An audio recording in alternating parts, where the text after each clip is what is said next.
Hey, everybody, and welcome to Elden Dogs, your favorite podcast about Elden Ring and its DLC, and 4 months of waiting and 30 hours of speculation. My name is, of course, Sir Gideon Offnear. I just want everyone to know that I knew about Messmer the whole time. I just didn't tell anyone because I play my cards close to the chest, and if anyone says otherwise, I will fucking send some lackey and some skeleton armor after you. Bold. I've had enough of this bullshit. This is Alexander Iron Fist, and I don't know what I saw in that trailer, but I'll tell you what, it looked pretty. Elden Ring is very, very exciting to me again. Would you consider Christmas came early or Christmas came late? Because it is February. Well, it's like if Santa drove by your house and showed how many presents you got, and there's one in the shape of Marika's child, but you don't know for sure. And he's like, all right, see ya. So you didn't even try to wrap it. His hand is hanging out of it. That's a good point. So, yeah, we're talking about the Shadow of the Erdtree trailer. We're going to drink a few special beers, and I got some heavy metal as fuck ones for this. These are, of course, from Rykard Christianic on the Patreon. This first one features a bunch of fucking weird skeletons. They have odd shapes on their for their skulls, too. This is from Brutal Beer Works, and they are out of somewhere in Texas. And this is called Marauder, cold IPA with Centennial and Idaho Gem hops. Do like a cold IPA. Also, I'm normally not a very big fan of all the minimalistic logos that companies got going on and NBA teams and stuff. This is kind of a tangent, but NBA logos back when I was growing up were baller. Like the Toronto Raptors with the actual raptor, and now it's a stupid basketball with a claw mark. And everything seems to get more sleek and just minimalistic, and I dislike it. But the logo for Brutal Beer Works is dope. Yeah, it is a hop wearing a Viking helmet. I love it. And yeah, these were, as far as the beers in the fridge, special ones, these were the ones that looked most appropriate for. Yeah, I could see that. Shadow of the Erdtree. So cheers to 4 months of our watch waiting for the fun.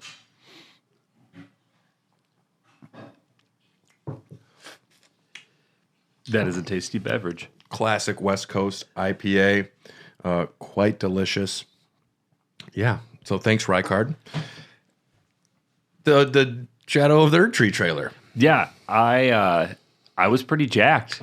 Yeah. I was very excited. My first impression was it is just about as big or bigger, it seems like, than I thought it was going to be. So that's cool. I'm glad it's not a little tiny rinky-dink DLC.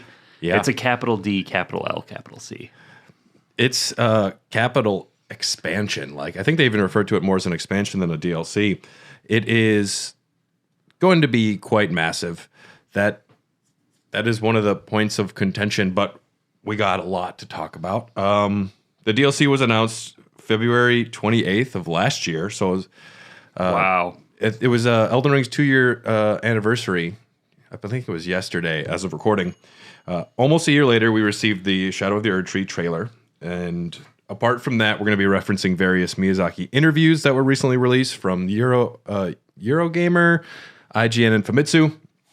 And I have watched and listened to lots of speculation from Quaylog, Sekiro Doobie, Vati, Bonfireside Chats, Smotown, Ratatosker, Tarnished Archaeologist, and more. There's a lot out there right now, and to varying degrees of Kool-Aid levels of craziness. I spent a lot of time back in the day on the Song of Ice and Fire subreddit reading 10-page lore theories about the horses of a certain house and how it explains things. I'm into the weird, I was on Free Folk. Yeah. I'm into extrapolating stupid amounts of speculation from just one fucking image. And that's what we're going to be doing here today. A fair amount of it is there's certain things we know, certain things we think, and certain things that we can guess, but there's nothing to confirm. The size of this, I've seen it anywhere listed from 12 gigabytes to 60 gigabytes, depending on Steam will say 60, but does that include the base game? Either way, I don't think that's a good signifier of the size of this. The Miyazaki in one of the interviews said it's roughly going to be the physical size of Limgrave, which to me, I was fucking pumped. But some people were saying, oh, that's not big enough. I'm like, go fuck yourselves. Limgrave is huge. Yeah, Limgrave is gigantic. I remember thinking that was the whole map of the game when we started. Yeah, I remember getting to Stormvale and I was like, this is it. This is the grind. And I think people are underestimating just because something can be, the size of Texas. It could also be just fucking full of things. It's going to be dense. And he even talked about how it's the biggest expansion From has ever done in terms of overall volume. It's going to feature field area, legacy dungeons, smaller dungeons with more interconnectedness. Think a la, Bloodborne. The way the levels join together, there's ways to get from this spot to that spot. I have a feeling it's going to be a much more interesting map. I know one of the issues Dylan had with it was just like how open a lot of it was, and some of the assets were reused. And I think this one, we're not going to see a lot of that. No. I'm totally fine with it being like Limgrave is a big map for a DLC. Plus, not to mention, who knows how many fucking underground caves there might be, or lots of underground. Those giant river wells.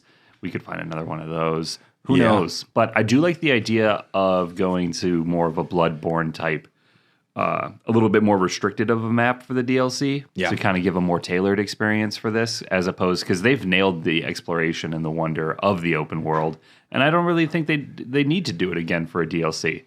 Just give us more of the excellent combat, more lore, and more cool-ass enemies to fight. So much. And I'm totally fine with a little bit of a tinier or more restricted map. And in all honesty, I think I kind of agree with Dylan, where like the game kind of gets a little bit overwhelming the first time you play it, just with the sheer scope of how open it is. I would think it would be refreshing to have a little bit more of a restrictive play space this time around. Yeah.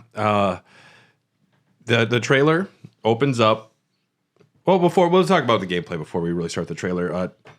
Difficulty, Miyazaki addressed in some of the interviews. He says it's going to be similar to the end game of Elden Ring and have at least one optional boss on the scale of a millennia. He didn't want to give too many details on any of that, but we can expect it to be difficult if we want. But something that is interesting that he also said in another interview was the unique leveling system. This is unique to the DLC area. Think of the attack power system in Sekiro. Separate from the original level system, there is an attack power that is only enabled in the DLC areas. This is being introduced to give freedom to meet the threats mentioned earlier, so you can do something like exploring other areas before going back to challenge bosses that were too strong the first time, allowing you to more easily experience this even in the high-level range.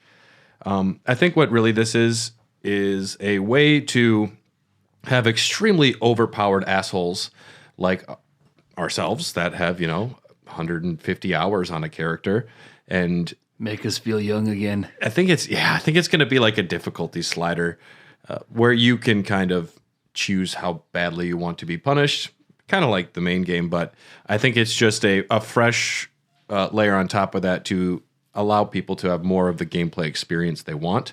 I think it's cool that they're doing it. He hasn't explained much about it, but he did compare it to Sekiro, which I think is interesting. And I know a lot of FromSoft, like diehard fans, say that Elden Ring is probably the most accessible or easiest of the Souls games, but I haven't played the other one, so I don't know personally. Yeah. There's ways to make it the easiest for sure. Could be another way of addressing that and making Elden Ring a little bit more difficult this time around. Not that I necessarily think they need to. I think the balance of challenge versus just running into a brick wall over and over, Elden Ring was very good. Yeah. It was challenging, ultimately rewarding when you finally beat the boss. Yeah. I could do with a little bit more difficulty because I did just settle into like a cheese wheel where I just found what worked and then cheesed as much as I could. Ooh, the Sword of Night and Flame. Yeah. I just use the pebbles, man. Like you're never gonna catch me. I'm just Yeah. gonna jump on Tort and run away. Yeah, and it's cool that I think that they found a way to try and make it to where every player can have the level of difficulty they want, even if you're overpowered as heck. So the trailer opens with Mogwin Palace. It seems to be a woman standing in the arena looking at Miquella's cocoon. I don't know if it's Melina. I've seen some people say it's Melina. The thing is, we just don't know who it is. I feel like it's a woman, and I feel like it will be an NPC that might arrive there after you beat Moog, and they will say, touch the withered arm to learn the truth of Miquella or the lands between. It's Patches. It's just patches. It's Patches in a robe. I found a theory that I like today that's not Miquella in the cocoon. We've seen Miquella. Nice little glowy, extremely pale, regular-sized human, maybe, like smaller. Yeah. The arm coming out of that cocoon is quite long. Looked more akin to our snake friend. Almost could be Messmer. We don't know for sure. We know that Miquella went into the Haley tree, and the Haley tree was growing around him, and Moog stole him. And Moog has been fornicating or doing something with this lifeless corpse of his half-brother. Could you imagine that you break in to steal Miquella, to kidnap him from the Erdtree? Yeah. And you do go through all this work, and you remove him from the tree. You get him back to your palace, only to find out that it's just some other asshole that was also in the tree. I've been fucking some other guy. That's not even the dude. I thought that was my brother. It turns out it was probably my other brother. Shit. Confirmed the lands between is in Alabama.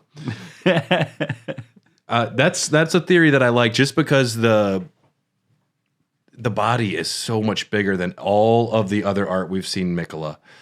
But we'll see. We don't know. Again, this is speculation zone. I also saw some people posting about the ring on the finger of Miquella in the cocoon. It seems to be two snakes coiling around a finger. And the arm, just my first impression was the arm hanging out of the cocoon is much more similar to, we're just going to call him Messmer, or I guess you are. Messmer's his name. It is officially. Yeah. Okay. You haven't done the level of research. I did not do any. Classic Iron Fist. Yeah, I'm just here to learn. Oh, I had so much to drink last night. No, I was hell diving. Well, birthday party, then hell diving. I've heard good things about hell diving. It's so much fun. No, but I noticed that the arm looked a lot like Messmer's. Like, it's almost the same design. It looks very similar. And I did think back to all the Vati videos I saw. Yeah. And Miquella does not look like that. But it also is the lands between, and death does weird things to you. Mm-hmm. So who fucking knows? Maybe Moog is injecting him with HGH or DGH, demigod growth hormone. Dude, could you imagine if Conor McGregor took that, got in the octagon? Dude. Oh, my goodness. He would knock Michael Chandler's head into the 56th throw. If I knew anything about what you're talking about, oh, man. You know who Conor McGregor is? Isn't he a dick? Probably. Okay. Yeah. Probably. I also saw on Instagram, there's a Elden Ring protein powder available now. Are you serious? Yeah. I was like, oh, for real, huh? Well, you got to get them gains when you're gaining levels. Yeah. I could be their marketing team. We get a voiceover from a male saying, pure and radiant, he wields love to shrive clean the hearts of men. There is nothing more terrifying. This is referencing Miquella. Shrive is to hear the confession of, assign penance to, or absolve someone. So they are cleaning someone of their sin, of their problems, whatever it is. Their hearts are tainted, and he is shriving them. As always, Elden Ring takes me to dictionaries more than any other video game. But there is nothing more terrifying to what Miquella is up to, and that's crazy to me. I mean, if I go into a confession box at a church and the priest's like, "Oh, you're good to go into heaven again," that's not terrifying. Maybe it's terrifying that you needed it, but Yeah. And as far as most of the voiceovers in this trailer, I think there's 7 different actors. I think it's almost all new characters. There wasn't anything that I recognized as like, this is that person. Welcome to the square table hole. Yeah. And then it's just going to be 7 new assholes like, do you know anything about? Oh, you killed them all. Okay. Yeah. There's a new guy. Okay. He's got. We got another one. How do you feel about snakes? He's bigger than the other guys. He's got more fire. Miyazaki has said to access the DLC, you will need to have defeated Moog and Radon. Moog makes a lot of sense. Radon is a more interesting. So is this something that's going to take place possibly the same way that like Cyberpunk's Phantom Liberty took place? Like instead of after the main story, it's something that happens in continuation of the story? Well, it's continuation down a different branch. It's not like he's also said there's no new endings. Like nothing that happens in this will add a new ending to the game, which is fine. I don't know. It pleased me and upset me at the same time hearing that. So for people that have beaten the game, it's just another avenue to explore. It's another avenue to explore. We'll continue the story, but it's interesting that until you defeat Radon, you cannot go in there. Radon is, of course, holding the stars in place. The lands between is not being affected by, outer space, the greater forces out there. And we know that, man, this is where it starts getting to a lot of that crazy Miquella speculation. Do you run into any of the knocks before Radon dies and that asteroid hits in Limgrave? You can. In the village by Radon's area. But you fight the 2 of the knocks guarding like the final bosses of the hidden city there. Because my thinking is obviously the first thing we see is the hand sticking out of the cocoon in Moog's palace. So you must beat Moog to access the DLC. But if you have to beat Radon too, there might be some Noxy shit going on, maybe, possibly. Well, what I think's happening is there is the arena, or the Castle Sol in northern mountaintops of the Giants, and it's all about the eclipse and about how Miquella wanted an eclipse to happen for something, a shadow of an Erdtree. Maybe an eclipse would be required to pierce the veil to allow us see things, because it's like an eclipse blocks out the sun. It could block out the Erdtree, maybe reveal things that you couldn't see in the regular sight. So I think it's something to do with needing an eclipse, because we know Miquella was trying to find an eclipse to help Godwin's soul be able to be put to rest. His poor death-bladed brother. I think it's got something to do with needing the eclipse to happen for us to be able to see it. And if the stars can't move, that can't happen, perhaps. Big perhaps on everything we're saying. Well, I don't think it's too far of a stretch to say that for Radon to have to be defeated in order to access it, it's either got something to do with the Nox or it's got something to do with the stars. Because outside of that, Radon's something you can get done fairly early in your playthrough. I believe that the Land of Shadow, which is what they're calling the DLC area, is going to feature a lot of lore for everybody. We see an arena that seems to be Rey Lucaria / Carian. We see, a lava area. I think we're going to learn a lot about all kinds of things. A lot of Crucible imagery. But there's a poem included in the description on YouTube. The Land of Shadow, a place obscured by the Erdtree, where the goddess Marika first set foot. That's a big deal. Land purged in an unsung battle, set ablaze by Messmer's flame. It was to this land that Miquella departed, divesting himself of his flesh, his strength, his lineage of all things golden. So he possibly did this when he went into the Haley Tree. He's like divesting himself of his flesh, similar to what Ronnie did of all things golden. Miquella, a little refresher, he was cursed with eternal youth. He is he's an inventor of various items and skills. Miquella's needle, possibly the golden epitaph straight sword, the rings of light incantation. He's a smart kid. He's like a Taj Mowry and smart guy. Yeah, just getting into shenanigans. Researches cures for Melania and Godwin. He's doing everything he can. That's when he abandons fundamentalism, when he's like, I can't get the answers here. I'm going to try some weirder shit. And that takes him down this road. And he founded the Erdtree as a safe place for, the misbegotten, the Albinorks, people that were shunned by the greater will. He's also Saint Trina. Cut content. Cut content made it explicit that Saint Trina and Miquella are one and the same. That, of course, is cut content, but I would venture to, I'm still going to say it. A cut quest shows that Miquella, under the guise of Saint Trina, used to sing a lullaby to soothe the frenzied flame affliction of the red-eyed merchants, helping them to retain their personhood and prevent them from becoming one with the frenzied flame.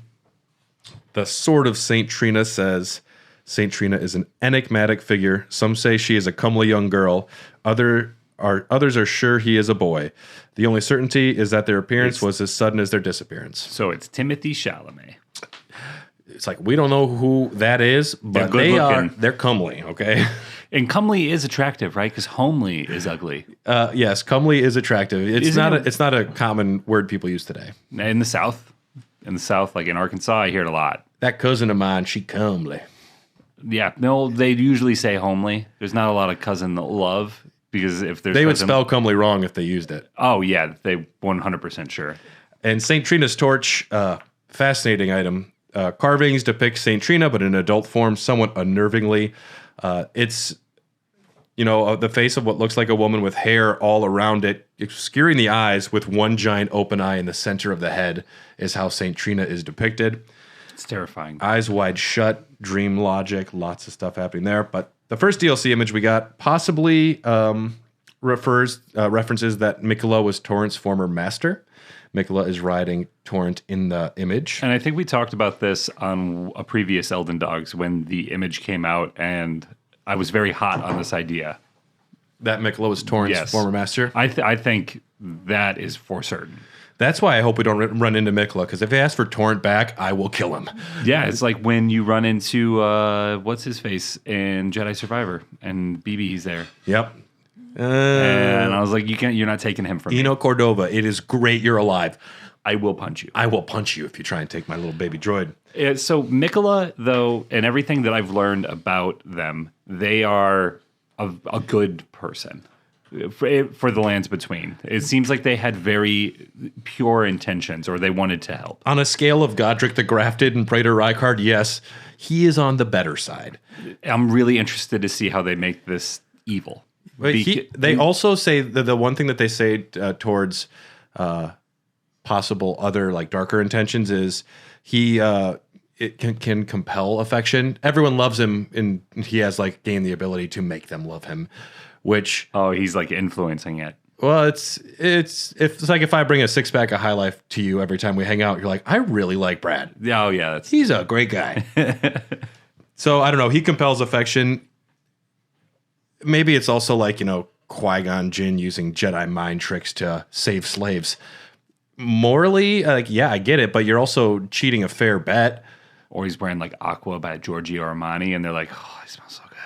That's all it is. I thought you were talking about Qui-Gon Jinn for a second. I was like, wow. No, but Liam Neeson probably smells great. He's got a good musk, I imagine. Yeah, probably solid. Probably a little bit of whiskey. A little bit of whiskey, yeah, and then just Drakkar Noir. So, yeah, it seems like Miquella's probably Torrent's former master. So Ronnie also gives us the lone wolf ashes at the beginning of the game, possibly. And she says these belong to Torrent's former master. And Melena's the one that gives you the spectral steed whistle to summon Torrent. Makes it seem like they might both be working with Miquella or doing something on behalf of Miquella. Capital perhaps on that one, always. But I'm leaning that way. The Land of Shadow.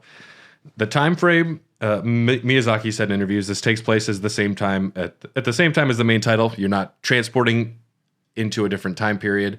And I'm venturing you're not even going into a dreamland. He's very specifically says it's a physically separate part of the map. So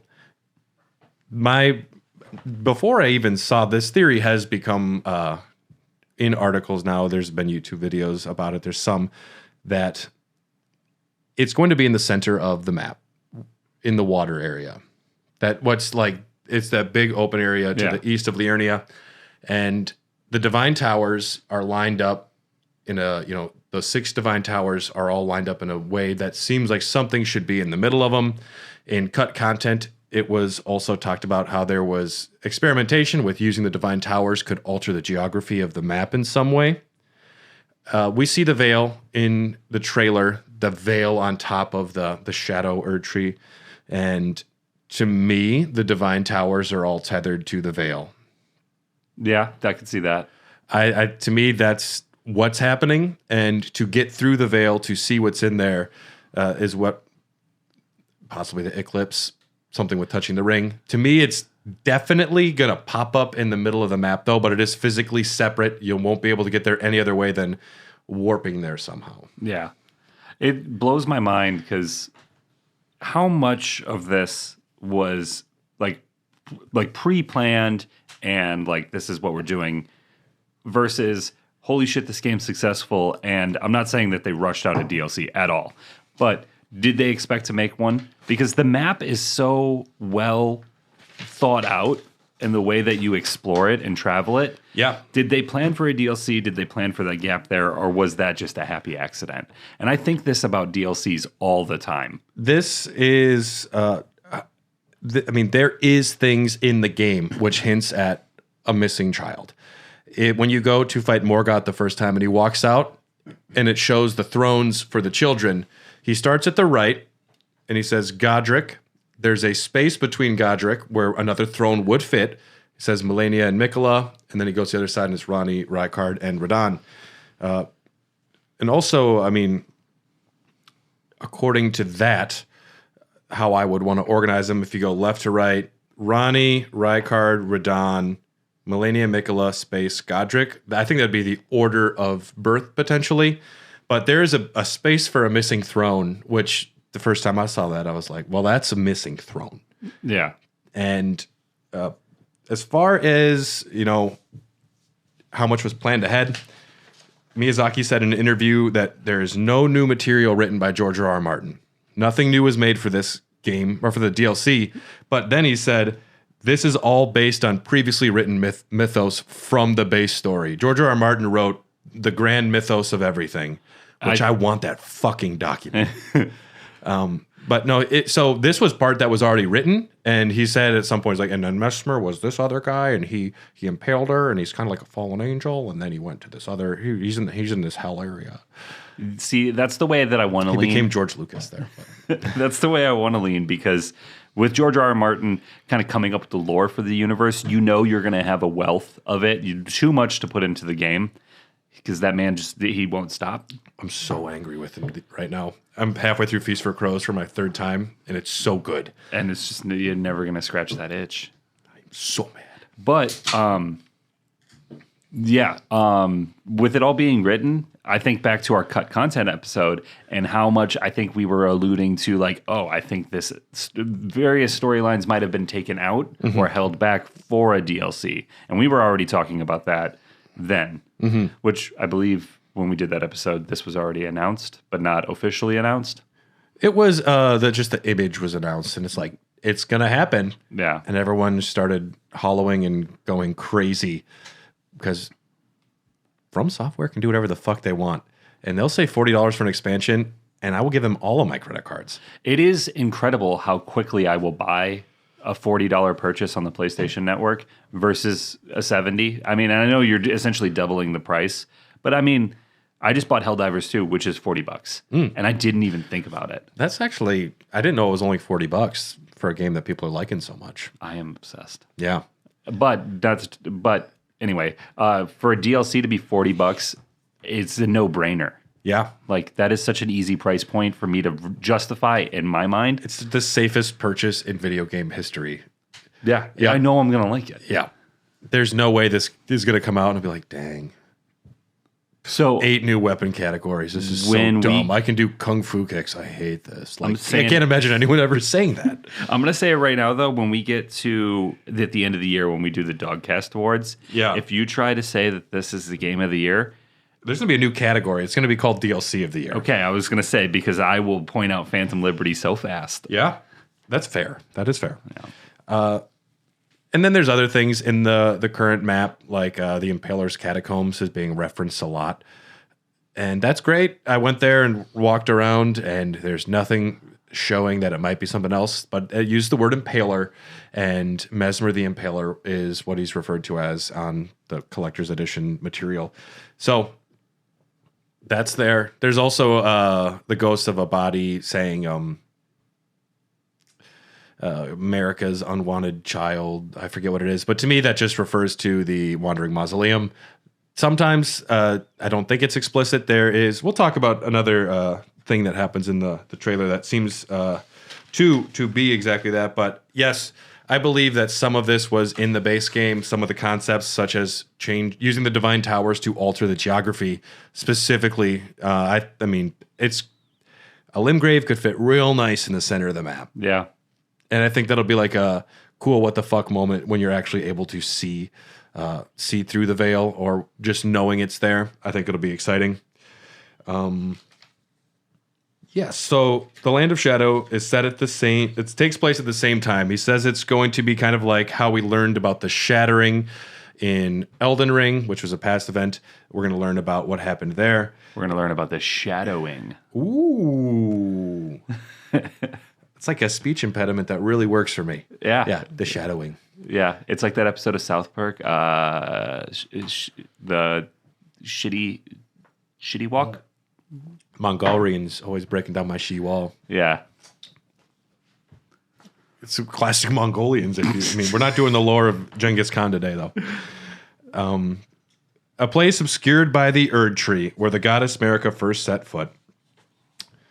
It's going to be featuring more interconnectedness. The trailer shows haunted grasslands, fiery caverns, mystical ruins. We're all fucking pumped on all that. A poison swamp.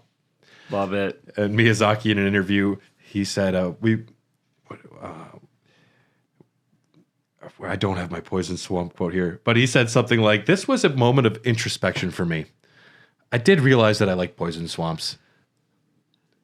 And it appears to be a Deathblight swamp, which would be very fun. But he's like, I think that when players get there, they'll have a moment of introspection as well. Which, what are you doing, fucker? He's up to something. Yeah, I think I'm going to get there and be like, fuck me. Because that's what I did 99% of the time when I ran into something. Yeah. It's met with, like, a little bit of overwhelmness right away because I'm like, what the fuck is that? And then B, this is really cool for a brief second. And then I usually die pretty quick. And then I get angry. And then there's a little bit of frustration. And then it's just pure exhaustion. And then I run into something new. And then the cycle repeats. Well, you get past an area and you're like, this is cool. And then there's a bird with knives attached to its feet. And you're like, this is horrifying. I want to go home. I don't want to be here. Miyazaki said in one of the interviews, so this Land of Shadow itself is a place the player will visit to walk in the steps of Miquella. Miquella is a key part of the story, perhaps is guessed by many players. It was he who traveled to the Land of Shadow, and it's the players who will be tracing his path and following in his footsteps, trying to see what he's going to do there. Another axis of the story is Queen Marika and what she did in the Land of Shadow and what led Miquella to follow her there. So it says that Marika, the goddess Marika, first set foot here. First was one of the first set foot. I think is specifically what it's. Yeah, that's what you just said. Yeah, where she first set foot. So this land is ancient. This is before the Erdtree. So she wasn't the first person to set foot there because she wasn't there in the time of the Crucible. Probably. I mean, that's from everything we know. So she potentially became a goddess there. She had to do something there to become a goddess, is my belief. But she went to the Land of Shadow and she did something. And Miquella later on goes there to see what happened there and to do something there himself. The Land of Shadow seems to be lorded over by Messmer, the Impaler. And this area has been set ablaze by him. There's a giant. We have a new Erdtree. I call it the Shadow Erdtree. I've heard it referred to as a few things, but it's actually a tree with another tree coiling around it and like strangling it. So there's speculation on that too. It is snake imagery, which I like. Yeah, a lot of it. Coiling around, seems to be squeezing all that good Erdtree juice out of it. I went down a rabbit hole today about the Great Tree, but that just seems to be the Great Tree is referred to in a few different items, especially the root resin in the game, as a separate set of roots in the lands between that the Erdtree used to be connected with, which I'm like, oh, maybe that's the Great Tree. But then a lot of people say the Great Tree was a mistranslation and there was no separate tree. And Miyazaki is just sitting there, just laughing. It's like, I'm not going to tell you. But yeah, so we're following Miquella here to see what he was up to. And he went there kind of following in the footsteps of Marika. And Marika, she is said to come from another land outside the lands between. She's of the Newmans. So naturally, I want to say, is this where the Newmen are from? Is this where Marika's people are from? Some of the characters we see in the trailer have masks similar to Tanith or Malie Murray of the Shaded Castle. And Tanith is said, Rykard's old lady. Tanith is said to come from a faraway land. She was a dancer there. And maybe that's where she's from. Vegas. She's from Vegas. She's from Vegas. Rykard went to Vegas and he's like, what's your name? Your real name. I want to take you to Montana. I'm going to show you my manor. And we see the veil in the trailer early on. The veil obscuring everything. And a lot of the imagery associated with that from the game. Marika's bed has a veil over it, which people jump on quick. The Black Knife Assassins use a concealing veil to disappear. Black Knife Assassins are Newman. Marika's a Newman. Veil, veil, veil. And a lot of people talk about Baldachin's blessing. The Baltuchin blessing has been gifted to many people. It says the protection of a hidden temple in the guise of a bedchamber. So lots of, comparisons to be made there, similarities. And Miquella awaits in the land of shadow the return of his promised lord. I think that's us. Yeah. I am the Elden Lord currently. Which is funny that you could be either not or be the Elden Lord for this, and it's doesn't Totally make fine. a difference. Yeah. But he's awaiting the return of his promised lord. The trailer, back to the trailer, we get a big exterior after the Moog's Arena. We see a tarnished riding torrent down a road with gravestones everywhere. We see the veil of the Shadow Erdtree. A small pan upwards reveals probably our biggest look at the geography of the map. And people that are complaining about the size of this, that's a huge map. Yeah. There's so many ruins, so many castles, so many fortresses. There's swamps. Just that image alone gives us a lot to look forward to. And it's just, in today's day and age, a big map does not equate to good. And we are far removed from that. Yeah. A big map could have a lot of bloat in it. It could have a lot of Are we talking about Starfield? Are we talking about Assassin's Creed? I don't know if I'll give Assassin's Creed too much issues there. They reuse a lot, but at least the map is varied. Yeah, it's still too big in my opinion. But yes, Starfield, too big. But just because something is not that big, it's fine. A more tailored experience on a level that is manageable for them to actually create a good play experience is fantastic. Yeah, it's going to be because it's dense. It's going to be fucking dense. The only thing that I really looked up about the trailer was reactions to see what people were saying about it, and what I found is people are largely very hyped. But I did see the number one thing people complain about is that it's going to be small, that it's not a big enough map, and there's like it irritates me a little bit. Yeah, because I don't know how many games you have to play with a massive map to finally get that does not equate to a good experience. Yep.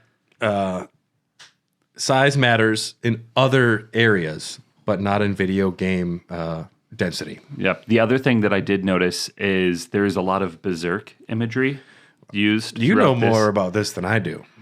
Yeah, this is where I wish I had Dylan here because Dylan could nail it. I don't know the characters, but Messmer is wearing like almost the exact same helmet as, I don't think it's Griffin because I haven't gotten that far, but I've seen the cover of the Berserk manga that they're referencing. And we know Miyazaki loves Berserk. Yeah, it's makes me very psyched. I just hope they don't do the one storyline from Berserk too much because I hate it and it makes me feel bad and it's scary. We can talk about that speculation near the end. I would reckon from this image, the ultimate goal of the DLC is to get to the base of that Shadow Erdtree. That's where we're going to fight our final boss, I imagine. I think that's just like ultimate destination with lots of stops along the way. And with how much we see Messmer in the trailer, it makes me think that there's something scarier. He won't be the final boss. No, I think just like Old Hunters DLC features Marika, and while she is terrifying and a 3-phase boss, there's going to be a different baddie. Could you imagine if Messmer was like Margit and he's just the first person you run into? That'd be hilarious. I would be all about it. I don't know, but that would be crazy if like within the first 20 minutes you're fighting him and then everything after that it's just like the fuck. It's a rune bear dressed in the Godskin Apostle garb. If there's a rune bear at all in this DLC, I'll be pissed. We know there's at least one confirmed rune bear, but it's one that we get to use. That one like incantation. Oh, yeah. Where your arm turns into a rune bear with an omen horn covered in looks like giant hair. It looks insane. That shit was crazy. Yeah. The next shots we get to see what I think are some NPCs. The first one is at nighttime. It's an armor, kind of reminiscent of a Karian knight helmet. There's a golden spear symbol to the right, just like a little shaft of light with the circle. It seems to be the ring of Miquella, possibly his great rune, because we also, if you pre-order, you get that gesture, the ring of Miquella, so that seems to be his sign. And it says we're following his footsteps. I think that might be kind of what the guidance of grace is for this. You see those signposts and go there. Yeah. And the next one, we see this epic red sky, and there's someone with armor. I said kind of reminiscent of a gladiator with their exposed thighs. The helmet seems to resemble Tanith's mask, and the giant sword has a hilt somewhat similar to Radahn's swords with the lion's mane motif. It seems to possibly reference the Crucible era. I believe there'll be lots of Crucible stuff here. The next character is a big, thick boy leaning over a pot. Hell yeah. And that's me throwing up after dying to the new bosses, I think. He's just like, oh, I'm never drinking again. Don't go to that swamp. His armor kind of reminds me of Tragoth's armor. And the next one is a long, skinny body sleeping on the ground, surrounded by light pink flowers, somewhat resembling St. Trina's lily. Again, the mask seems like the same design as some other ones. And the head does move subtly. Seems like they're taking a nap ski. The next spot is a giant study. And this is very much in the design of Rey Lucaria, of the Carian Manor. There's glintstones lighting the room. And it seems kind of like a place of worship or study. Various pews and benches knocked over. On the throne in the center sits a figure. I read that figure as a man. Some people think it might be a woman. Seems to be the same figure from the Carian inverted statue. Yeah. Which is exciting. That statuette of a scholar with ground and sky inverted reveals the hidden form of the Carian study hall, which connects to the divine tower. So I think they might be explaining how it works. Like the concealment, the divine tower, their magic might be involved somehow. The scholar holds something in the statue in their left hand, and they're raising a finger upwards, like the gesture for as above, so below that you see in all those images of like angels and devils. Like Baphomet? Yep, like pointing up. It's, according to historians of philosophy and science, as above, so below is a reference to the supposed effects of celestial mechanics upon terrestrial events. This would include the effects of the sun upon the change of the seasons and those of the moon upon the tides. It's about how the effects of what happens above changes what happens here. I think that's I liked all of that illusions that I was picking up there. Yeah, that is gnarly. I didn't even notice that. There's a lot. I'm a big Baphomet fan too. Dude, you are a huge Baphomet I got a lot of that certain kind of imagery in my apartment. Yeah, I mean, it's the good stuff. It's either that or Katamari Damacy. I'm somewhere in the middle. We see some Death Blight, New Orleans swamp-looking mansion. Welcome to Louisiana. To me, I'm like, that's a fucking New Orleans swamp.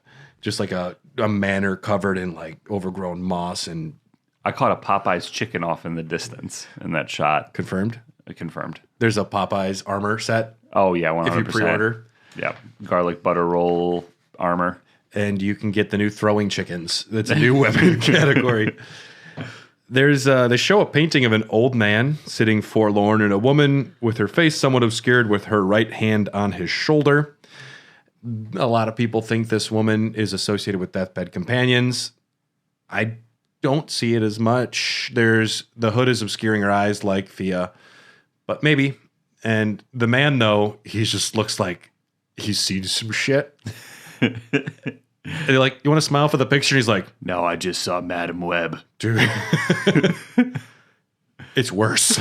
It's worse than we could have imagined. Important to note, the brooch on his cloak, the brooch under where his head is. We'll bring that up in a second. Next, we see some locations, an underground area with carved pillars, lit with a torch, featuring tons of pots hanging.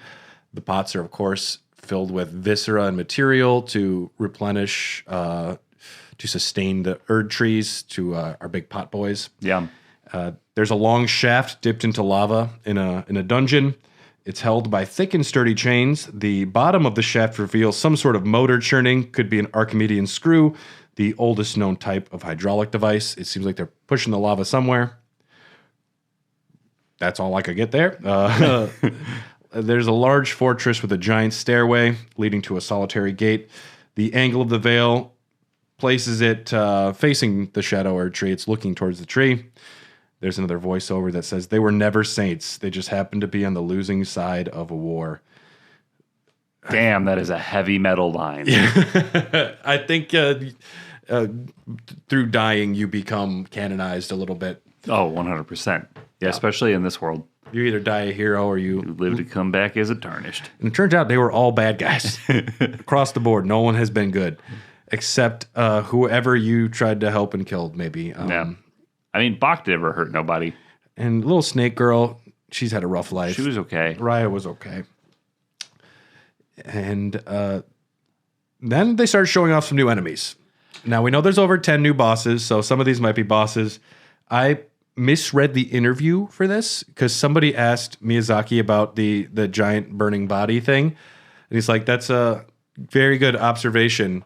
Mitchell. The way it was formatted, I read it as the enemy's name was Mitchell.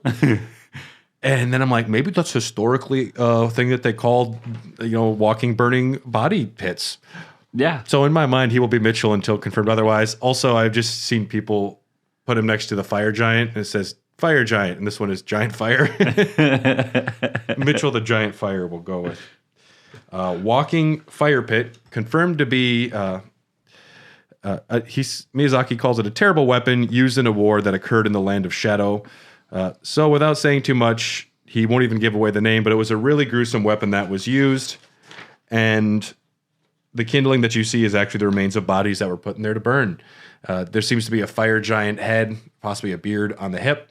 And there is a sun imagery on the front for like a mask with, it seems like omen horns kind of radiating out. I'm going to die to that thing. Oh, 100%. I've said it a lot on this podcast that I'm scared by enemies in this game. The game scares me because I'm not the best at it, but that thing lives in my dreams now. It's so sick. That's a Berserk reference for sure. It's got to be. It's not one that I can It happens. Point out. I saw people showed the image from Berserk, and it is like a walking Wicker Man full of bodies. It's also somewhat a reference to the Wicker Man, just Nicolas in Cage? general. Well, that's based on a real thing, Celtic myth. Oh, yeah. And the Nicolas Cage one's a remake of a previous film as well. Which was starring... Oh, fuck. I'll remember later. I forget their name. But we see, Donald Sutherland. yeah, Fuck yeah. but we see Mitchell, the giant fire. Someone also called him Horny Jail, which I like that as a name too. Horny Jail's good. Yeah, I like that. I like Horny Jail. Super excited to fight that. We see a long snake monster deep-throating a tarnished. Yeah, that was gnarly. That's at first I thought it was one of those like creepy tree things. You know, they're not really trees. What are they? Worm face? Called? Yeah, the worm face. They got somewhat of the body shape. Yeah, that's what I thought it was. Could be. Yeah, but that was just highly. Maybe these are the worms before they started eating death blight out of trees. They're just regular worms, just in time for Dune. Yeah. They're going to make a popcorn bucket for these guys when Elden Ring comes out. Except it's like arm length. You have to reach a full arm down in it to get the popcorn at the bottom. Just to get a kernel that breaks your tooth. I think the Dune popcorn bucket is a publicity stunt. They know how dumb it is, and they're banking on people buying it because it looks extra dumb rather than being cool. Oh, 100. Yeah, absolutely. It's the dumbest popcorn bucket ever made. It looks like it was designed for, you know, the joke where like you put your dick in the bottom of the popcorn bucket and then you get a hand job during the movie. It's like that old joke. It looks like it's designed to conceal that exactly. Or to be the opposite, and you go up the top. Yeah. PSA, don't fuck the bucket. There's a whole SNL skit about that. Is there really? Yeah. I know they did one on Stanley Cups that I got to see apparently. And we're going to take a quick break, and we'll be right back to keep discussing this. Going to grab another beer.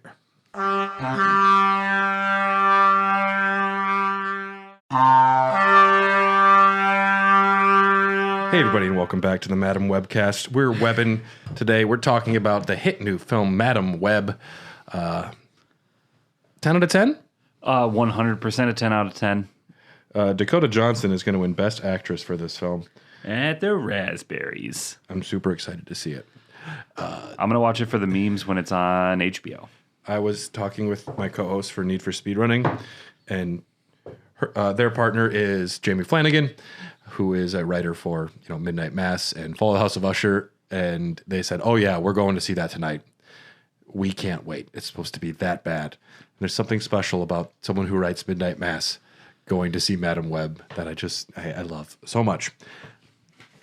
I'm getting off here once again though, and we're gonna learn all about that fucker Messmer because it's my job to know shit, and this guy has been wiped from the annals of history, the annals of history. And I'm Alexander Iron Fist, and I don't know who the fuck this guy is. Are there pots? We got another special beer from Rykard. This is another one from Brutal Beer Works. It's a stout with coffee, vanilla beans, and lactose, 8.2%. I think it's just called a breakfast stout. I don't see a specific name anywhere on it. What's that in the bottom right corner there? Odd Coffee must be the coffee that they use. And it features what looks like some sort of a monster over a cup of coffee. It looks like a bugbear. A little bugbear baby. It's like a bugbear. The fact that you can actually get a bugbear in your camp and I didn't get it breaks my heart. Did you know? Well, we're not going to do Baldur's Gate. Did you? Never mind. The next thing we're talking about is the Dancing Lion. This is a heavily featured enemy. Are you talking about that thing that's like moving all fucky? Yes. And I was doing an arm motion that was equally as fucky. You were getting down. Miyazaki calls it a dancing lion in one of the interviews. So one of the first things you notice is that it's got 2 rows of teeth. There's a set of straight chompers inside, and there's a set of more carnivorous teeth. So it's some sort of an amalgamation. It might be done to revere lions. It might be done to mock them. It's very reminiscent of, you see a Chinese dragon at like street festivals, and there's like this. Yeah, it does look a lot like that.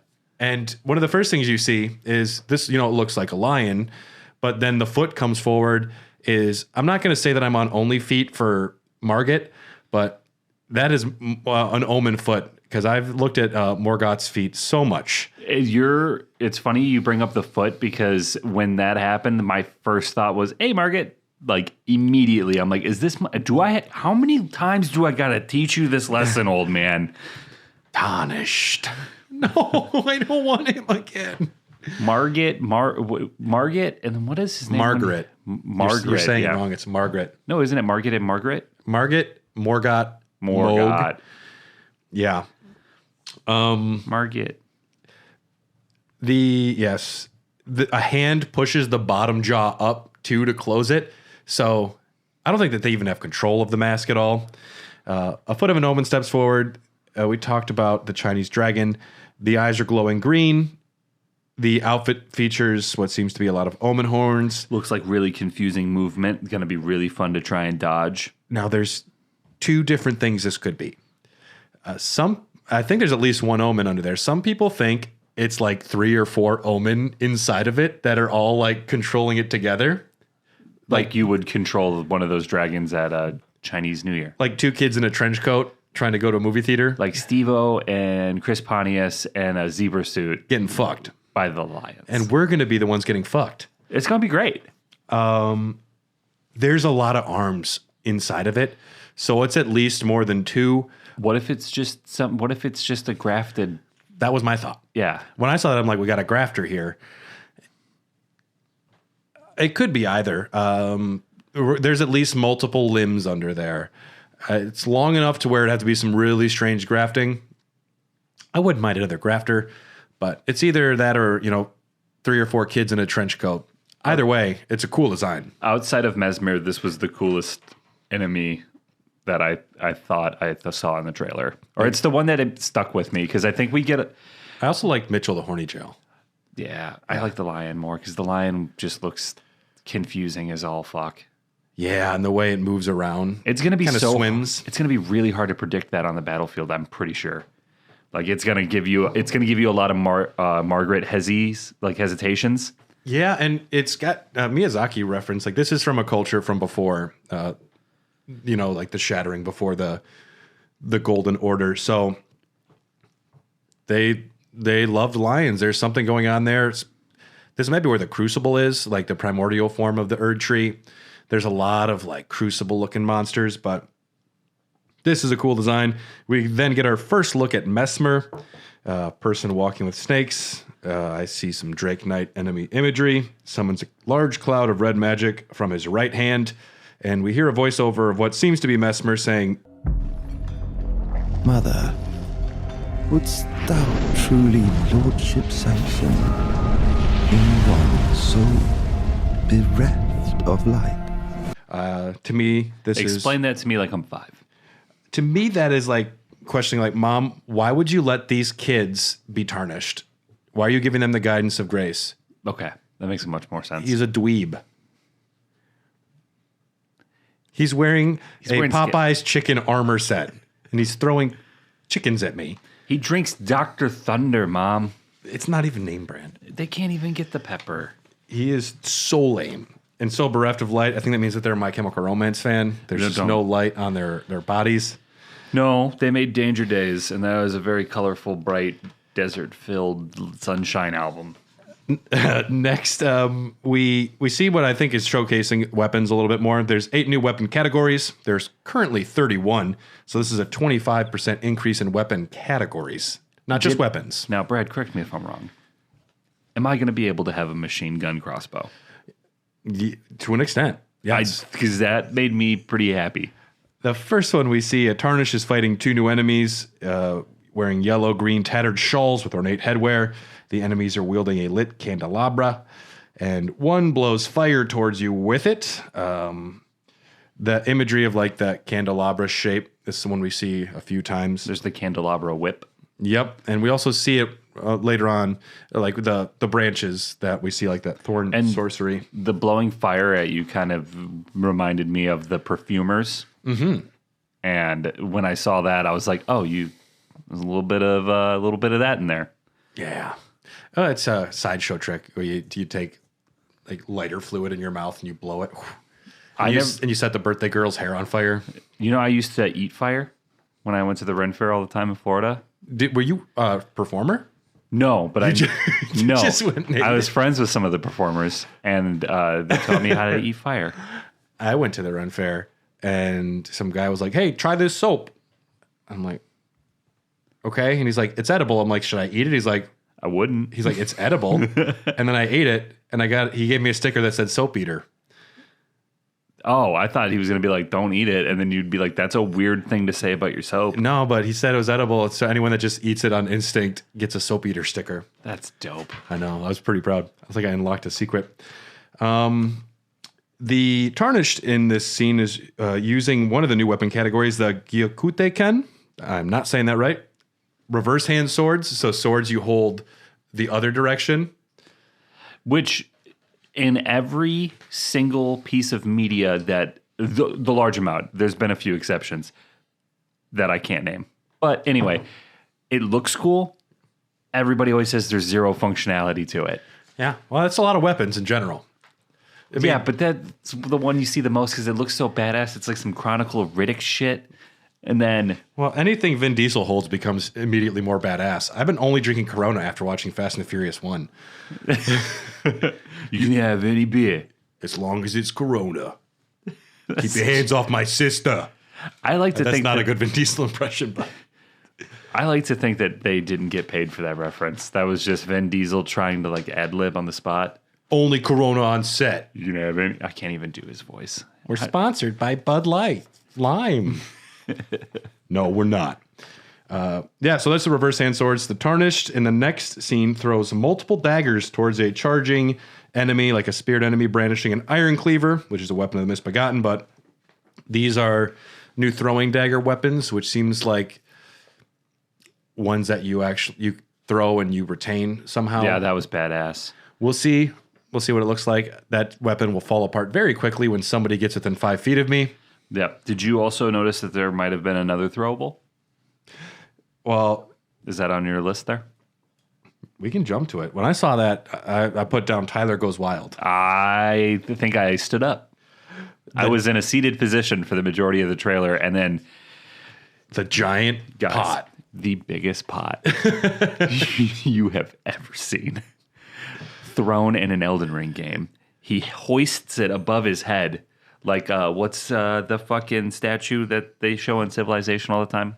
The guy with the world on his back? Atlas, yeah. Like Atlas, and he just fucking hucks this thing. It's like throwing a mini nuke. It's so cool. It is the coolest shit ever. And The giant pot. Wow.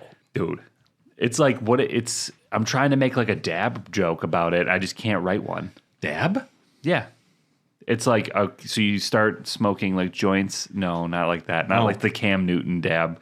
A dab, Did like Cam a Newton rig. start the like, dab? with THC oil, and Yeah. you have to use a blowtorch.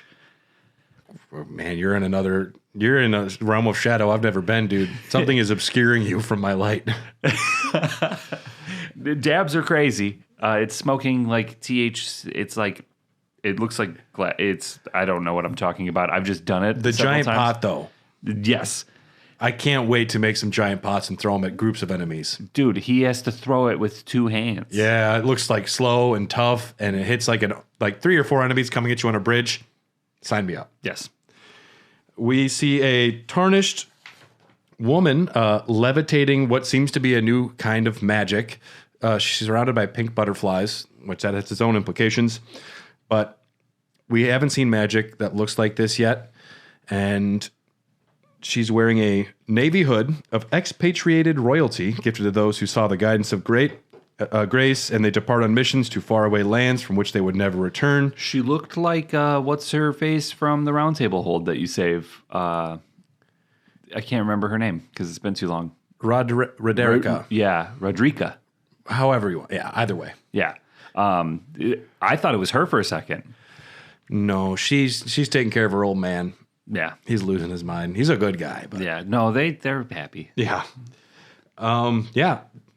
So we'll talk about the butterflies in a little bit here, but mostly this looks like a new form of magic, and that's exciting. I don't know if it's going to be a new magic category outside of sorceries and incantations. I hope so. That would be a new cool thing. They did such a good job with the magic. I've played this game on 3 or 4 different builds pretty extensively. I only beat it once. It's mind-boggling. But the magic, the like being a spell sword was the most fun I had. Maybe because it was the easiest, but just being able to transition between like sword and shield and a staff. Yeah. And having that dexterity or that capability, they fucking nailed it. So any new magic that they throw at me in this game, I'm going to eat that shit up. Yeah. We don't know. They haven't confirmed like new schools of magic, possibly new magic categories. We don't know if there'll be new weapon affinities where you can, alter the base weapons to have different attributes. There's a lot we don't know, but I do hope this is a new magic category. There's some sick fucking monk character delivering a bunch of kung fu kicks to an enemy. Yeah, out of left field. This is unlike anything else we've seen before. And I was jacked immediately. The idea of a monk has always enticed me, or like I've always thought that would be a cool character to play. And the only time I've ever actually done it and enjoyed it was Diablo 3. Okay. Final Fantasy Tactics for me jumps out, but I didn't play that. Yeah. Hand-to-hand combat seems risky in the lands between. Yeah. Those enemies grab you. That one snake will deep throat you to your ankles. Like, I don't want no part of that. What are you're just doing yourself out of him. You're doing Uma Thurman in a coffin on the inside. Doing it on the back of his throat, trying to break through. That's exciting. No, that's another new category. And then there's what seems to be some sort of like new armor set, almost looking like a knight's cavalry. This dude's wielding a rapid fire crossbow. People are crying with joy on the streets, I put. Oh my God, that was so cool. Just sick. Because I ended up just spamming pebbles a lot of the time. And I wanted to be a crossbow guy so bad. Dude. I imagine the reload time is hell. Oh my God. I mean, I'd use it once and then I'd get killed and I'd be like, back to the pebbles. Yep. Hopefully there's like even a delay to where you can't even change weapons for like 2 seconds after you use it just to really fuck with you. Oh my God, yeah. There's a new crucible looking spell. Instead of a dragon on your arm, it's a giant fucking rune bear with an omen horn. And love it. We're the rune bears now. You scared me when you said there was a rune bear in here. I looked at Tom Hanks in the eyes and like, I'm the rune bear. Look at me. Look at me. I'm the rune bear now. And you're scared, okay? I'm powerful this one time in my life. There's a voiceover that says, I presume you too are keen to know just what kind Miquella is doing here. Of course, that's the fucking why we're here. That's why we're here. We see more enemies. We see a sea of glowing blue flowers and grass, some fireflies floating in the air. And this is another weapon category. The Tarnish is wielding an odachi, which is a larger Japanese katana. So bigger katanas. Bigger katana, more bleed. It's bigger now. Dude, if the ones in the game already were huge. Sephiroth has entered the lands between. Yeah, there you go. And he fights a woman who's wielding 2 angled blades. She wears a red dress and a head covering. She reminds me of like a red dancer. Some are comparing it to the blue dancer who taught Melania how to fight the rot god. I like the comparison of the imagery. We don't know. But it looks like a cool character. Someone is riding a giant fucking boar with huge tusks. Yep. Wielding what seems to be a gravity lightning blade. Then my new favorite character, one of my new favorite ones, a giant hippo porcupine crocodile. What was that? It's Dr. Mephisto in South Park. It's like, I made a new one. Yeah. I saw porcupine. I didn't see hippo. The face, the wide mouth. Oh, just because the head. The head is very hippo. It moves like a crocodile. And then it's spiky like a pork. He like flexes up, dude. Yeah, that's gonna be fun to fight. Sick is flex. What I didn't think. And then one of the DLC images shows us using that. The Tarnish can actually use that spell at some point. Oh, I like that. It's called going into a ball and crying for me when there's too many people around. But you can also just explode porcupine quills. The next image is an undead-looking creature with glowing blue eyes riding what looks to be like a horse melting into the ground. Horses are just not a good place to be if you're a horse, is the lands between. No. You're malnourished. You're holding up a god. There's some like You're dead melting. dude stanky ass on you. Yeah, that's rough. He throws this thick boomerang weapon. Looks like it's made out of viscera and bones. And the horse plods along on only 2 front legs because it's melting into the fucking ground. Poor guy. The next image is one of everyone's favorites, the guy in the gold outfit trying to pull like the thorn blade out of his head. And I felt like the resolution or the graphics for that particular moment were upped, almost like it was a cutscene. Like That's going to be a boss battle. It looked fantastic. Fuck yeah, it did. Like it looked better than the rest of the trailer. It made me think that there was something special about it. Like they're pulling it from a different, like something that's a little, what's the word I'm looking for? Rendered. No, it doesn't work. That cutscene has a little bit more love. Something big's going on there. You can't pull that out of your head. No. The way that the branch or the blade, whatever it is, goes in and it fans out, it's going through his body and breaking up. And it's through his face. Like he's... Yeah. And they cut away right before we see how it's going to come out. I would put that on a t-shirt and then get yelled at for wearing it at work 100%. He is wearing the same brooch as the old man in the painting. It's the old man. It's the old man. That's what Madam Web does to a motherfucker. He saw some shit, man. He thought he was into thorn play, and now he's in thorny jail. Oh, man. Yeah, that's our boy. We get another voiceover. Those stripped of the grace of gold shall all meet death in the embrace of Messmer's flame. When the Erdtree was created, when Marika became the vessel for the Elden Ring, she removed destined death from the ring, gave it to Malekith. And now the cycle of birth and death involves returning to the roots. It's all different. And so now it seems like Messmer is involved, because if you're stripped of the grace of gold, this is how you can meet death. Messmer can be the one to deliver your death. Stripped by the grace of gold, meaning you can't see the traces. Like Yeah. You don't have the light in your eyes. Yeah. Okay. Because Which Miquella abandoned his all things golden when he entered here. So maybe Miquella was looking for death. Ooh, I like that. Maybe. I like that a lot. Maybe Miquella is Messmer. Maybe Messmer is Melena's twin. We don't know. But I do like the idea of him like, I'm going to bet, though, I die a lot. yeah. I'm willing to bet a lot of money. Absolutely. I do like the idea, though, that maybe Messmer's down here to provide death to the Tarnished in that fashion, and that Miquella is down here because he was searching for death. Maybe he was searching for a way to give death to Godwyn, because he was trying to cure his brother's dead body of death blight. Maybe he went down there to see if Messmer could help. We get another scene with Messmer here. The Tarnished walks towards Messmer, who Messmer jumps up and strikes his weapon into the ground. The surrounding area has piercing weapons emerge, spears, great spears, all from the ground. You think immediately of the mountaintops of the giants, all the giants impaled by very similar looking shaped, thorn spears. Very berserk. Very berserk. The Tarnished here is wielding a dueling shield, which is another one of the new weapon categories. A shield with big old spikes in the top and bottom, so you block or you poke with it. I wonder how good that's going to be, because I used shields for all of my playthroughs essentially. Messmer immediately picks you up and punishes you for wielding it. So we'll see. But then you jump up and do the Crucible Knight wing skill, where you like the Crucible Knights where they jump up with the wings and they fly towards you. Thank God we got it. Yes. Yeah. I'm the Rune Bear now.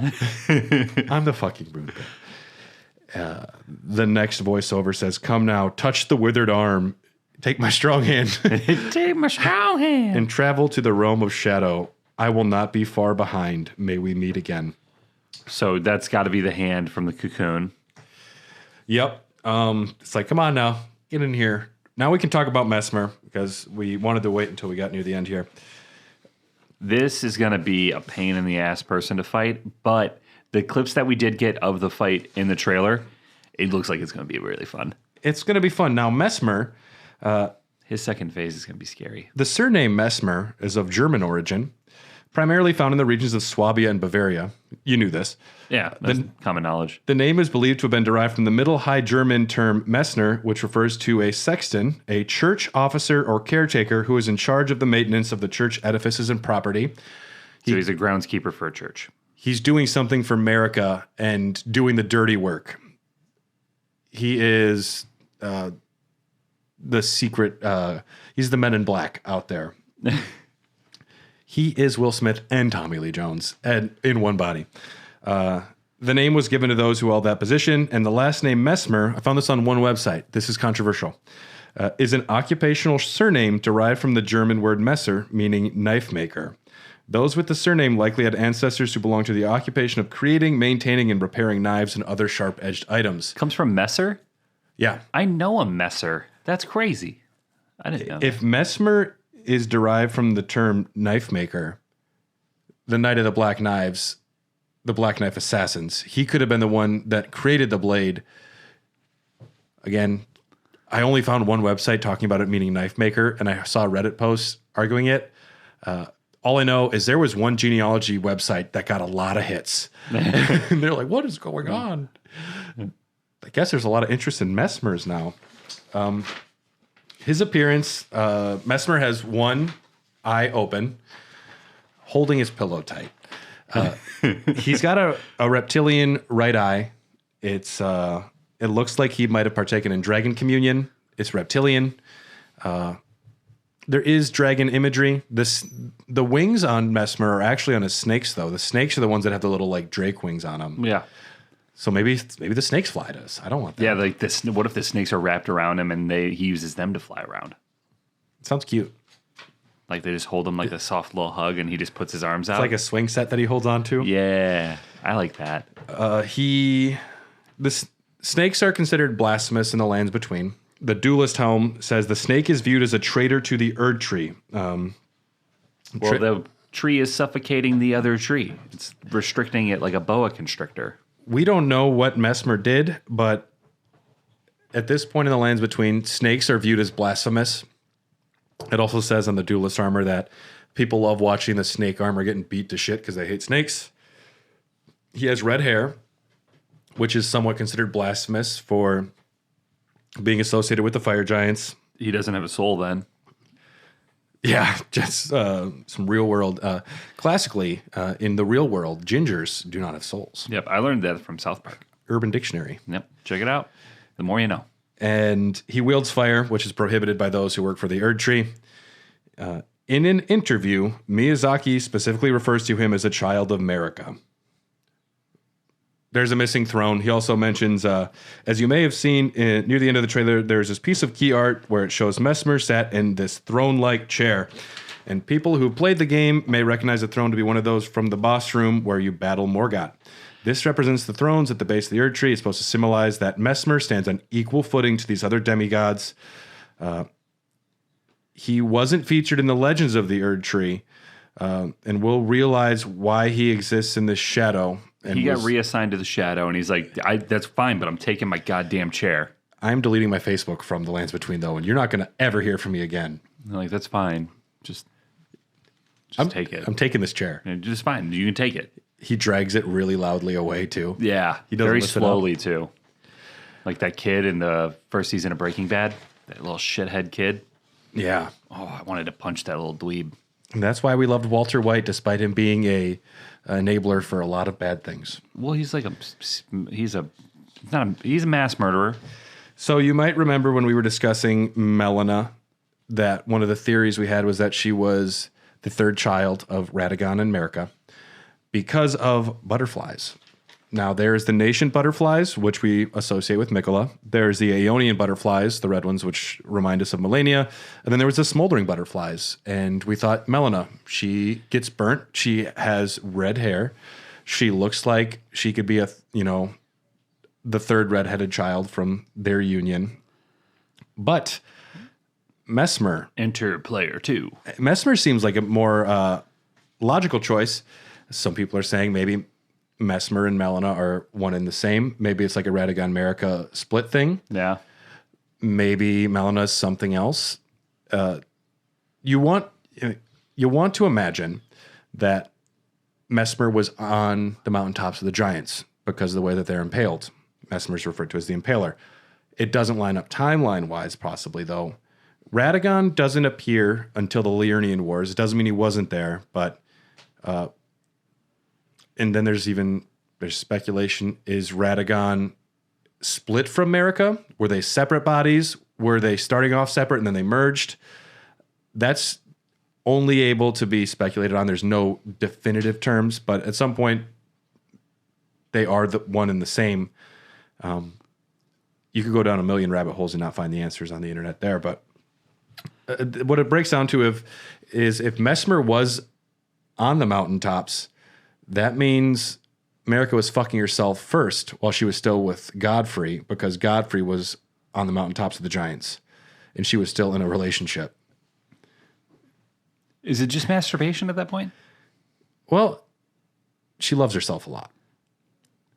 You were in a relationship with someone else and you fucked a clone of yourself. Well, even to say clone is tenuous at best. Yeah. I don't know. There's a lot of gray area there. There's a lot of gray area. Some people, there's just, there's avenues of speculation that will never get you to an answer. I did read that some people were saying, maybe Marika fucked a dragon. I wonder, because I wonder if they do the split again. Because, you also have Miquella and Saint Trina, who are they are the same person, but two different forms of the person. And I think we said that Saint Trina was the dream version. Maybe that's just like his drag character. Yeah, could be. But do you think they do it again? I don't know. Well, dragons can also take human form. So I did like that maybe Marika got with a dragon, and that's why Messmer has the dragon eye. But with the Order of the Thrones, I want to put Messmer as being a child after Melania and Miquella. We don't know. We just don't know. But the impaling of the giants makes me want to say that he was there. He delivers death to those stripped of grace. The Impaler.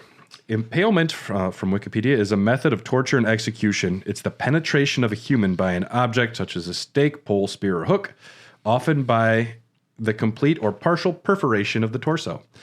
We know Vlad the Impaler. He's the most famous Impaler. He's the only one besides Messmer who has the nickname. The sobriquet, the Impaler. Yeah. Marika is impaled through the belly when we find her hanging in the Erdtree. That's true. And that was never really explained. And, the belly is the womb. Maybe he was angry at birth. In Messmer's arena, there's a statue of Marika holding a baby. So he's got mommy issues for sure. Yeah. And maybe he's mad that she abandoned him, that she gave him a tough task. I kind of see him as a fallen angel. Somebody had to be the bad guy in order to make things work, and I think Messmer took it on, which makes me just feel bad for him. I'm going to learn to hate him again when I'm fighting him, but... Yeah, I will hate him when I fight him, but you're right, I do feel bad for him if what is speculated could be true. It is a very tragic story. And having a character like that mixed up in all this, because I thought this was going to be a really heavy... it is very heavy Miquella, like, what are they up to? What is going on? Yeah. But to be more enticed by Messmer is kind of mesmerizing. Which, wow, what a wordplay. I know. I cooked that bad boy up about 4 minutes ago. I've been sitting on it. Yep. I've been like a little chicken at Popeyes. Messmer, though, we know that he delivers death to those stripped of the grace of gold. He is a child of Marika. I speculate he's Radagon's third kid. I think he's related to Melina in some way. And we know he's blasphemous. I think that he impaled Marika, possibly under the Erdtree, because she's fucking impaled and he's known as the Impaler. Like, I'm not saying it was you. If somebody says Tyler the Hungover, I think I know what you did. Yeah. Yeah, you earned it. I'm not saying it was you, but, like, that's your thing. That's what you do. That's what you do. It's what we do in the shadows. Like, they call me the poker. I like to poke. The last shot of the trailer is Miquella, whose hand is reaching out towards the Erdtree. Which did not look a lot like the hand from the cocoon. I'm just saying. That was the first thing I noticed. I wanted to see Miquella's face in the trailer, but I knew we weren't going to. It wouldn't really show much other than like a very cherubic, boyish face. I want to know what they look like. Yeah. How many eyes do they got? Yeah. Are they open? How pretty is the face? How pretty is his face? We mentioned how there's no new material written. There's no new endings. In some of the interviews, Miyazaki did say that about Elden Ring 2 or more DLC. We don't have any. This isn't the end of the Elden Ring saga for now. We're not going to say that. But we don't have, at the time, any plans to make a second DLC or a sequel. It could happen in the future.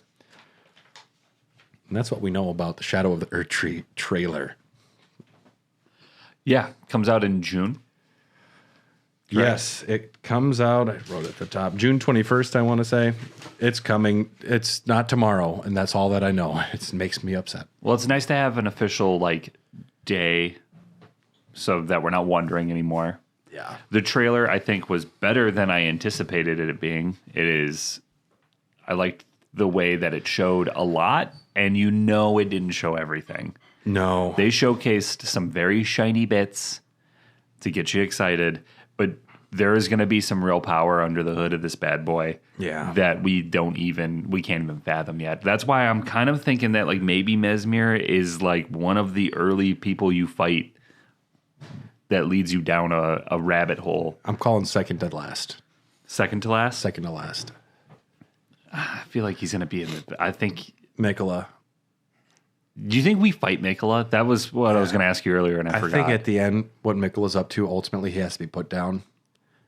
See, and I've grown to really like Miquella. Well, we don't know him though. But maybe he's just really good at wielding the propaganda machine. Vadi in our country, a lot of people like a lot of stupid politicians. And he's got Vadi on the payroll because that video it really humanized him a lot. Well, they're all humanized to an extent. But he's the most humanized to me. I don't know. I really liked the idea of the Miquella Saint Trina duality. I've been really looking forward to learning more about what happened with the story, especially after our cut content episode, because it seems like there was a lot of beef in Miquella's story that got put on the back burner. Yeah, we're going to learn a lot. I'm very excited. Also, way to go on Messmer, because that is such an excellent character design. Yeah. To me, I was like edgelord, but the more I learned, the more I liked. I immediately thought fuckboy. Yeah. And then I was like, he's all right. Oh, he's got his favorite band tattooed on him? Watch it. Elden Dogs is going to be enthusiastically heading towards the DLC. We plan on having Patreon episodes every 2 weeks. So there's going to be a lot of exclusive content coming to Patreon. We're continuing the bestiary. We should be hopefully doing a speedrunning episode. We have that potentially down the line. And then we're going to be doing some deep dives into Spear Dash's weapons. And the last episode before the DLC comes out, we're going to do a waiting for DLC party. Hell yeah. Where it's just going to be really stupid questions and fun what ifs. We're not fucking leaving. We're not leaving. We're not leaving. And if you want access to all of the previous episodes that are for Patreon members, as well as all of the future ones, there's going to be a lot of content only there. Check out patreon.com/hairthedogcast. There's a $5 trial. You can do that for free for a couple weeks. I forget how it works, but just check it out. We'd love to have you. We have a great community, great Discord, and we'd love to see you there. Special thanks to executive producers Rykard Krisianik, Malakip the Black Blade, Blaggard Big Brian Ward, Jordan Hoslow, Sorceress of Blood, Festering Fingerprint, Phil Wright. Oh, I thought you were sneezing. Iron Fist, Phil Just Phil, Knights Cavalry, Coldell Gardno, Bell Bearing Hunter, Bryant Ross, and Crucible Knight, Kelly Gutowski. Check out Hair of the Dogcast on all of our social medias. We're Instagram, Twitter, Facebook, Threads, and Blue Sky. And you can email us at hairthedogcast@gmail.com. Did we get anything wrong in the DLC? Do you have any theories that we didn't talk about? We do want to hear them. Your thoughts on pots and how big they should be, I would love to know. If you had a pot that big, what would you throw at someone? What would you put in a pot that big? I put 10 little pots. All full of acid. It's acid pots. Thanks for listening to Elden Dogs. If you're on our Patreon, you're also getting another episode today for The Bestiary, Part 5. Hell yeah. We're going deep. Thanks, everyone. We'll see you next time.